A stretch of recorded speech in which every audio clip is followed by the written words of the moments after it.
Hey guys, Adam here from Adia Motors and Nuts About 4-wheel drive. So far in this season we've actually spoken about and shown you how to use a snatch strap, double winch pull and a double line pull. What we've got going on here is another strap that we haven't spoken about this season, and that's a winch extension strap.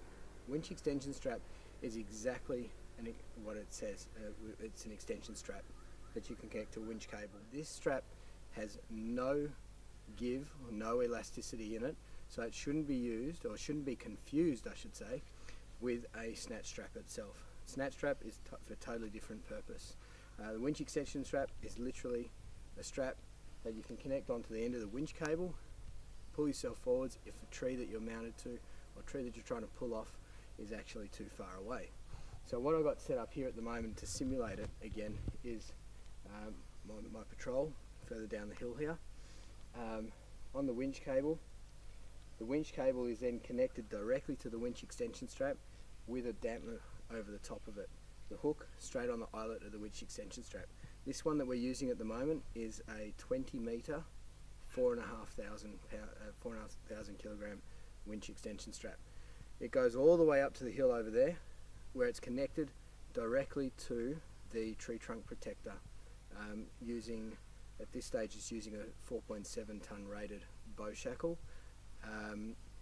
Ultimately, if the distance was, if you didn't need this much distance, there's nothing wrong with you looping it through and coming back to the actual winch cable itself through the hook, and that way you're actually going to have a 10 metre rather than a 20 metre one. In this case, for simulation purposes, I've got it set up directly to the tree trunk protector, remembering that we always put them around the base of the tree, finding a good tree and a healthy tree to protect the tree and that itself and protect the environment. Straight onto the winch extension strap. Winch dampener also is around the join up the top there with the winch extension strap and tree trunk protector, and it then comes back to full drive. So what I'm going to do now is I'm going to take up a little bit of tension on the winch, and then we'll see how she pulls from there. Okay, so as I said before, for demonstration purposes, I've taken up a little bit of slack so you can now see the winch extension strap and everything in play. Get in the car, we'll give it a bit of a winch up here, and we'll see how she works. Ultimately, let's see how she pulls from here. Everybody clear? Winching!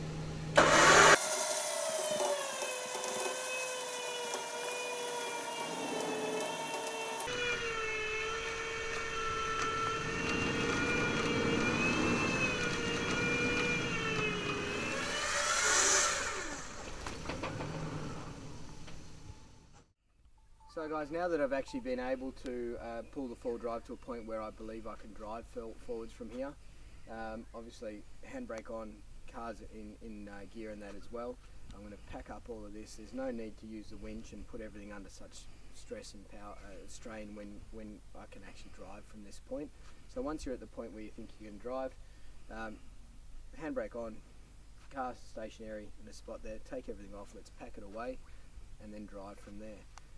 One other thing to mention as well though is that if your car is struggling up a steep incline or what have you, there's nothing wrong with doing a double line pull from the actual end of the extension strap on that either.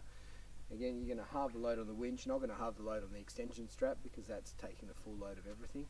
But if you needed to, or you needed that extra grunt or take the load off the actual winch from there, you can do a double line pull using a snatch pulley from the actual winch extension strap and that as well. So all in all, be safe out there, make sure everybody's out of the way, use rated recovery gear and quality stuff, and have a great time. Stay on all fours and go nuts.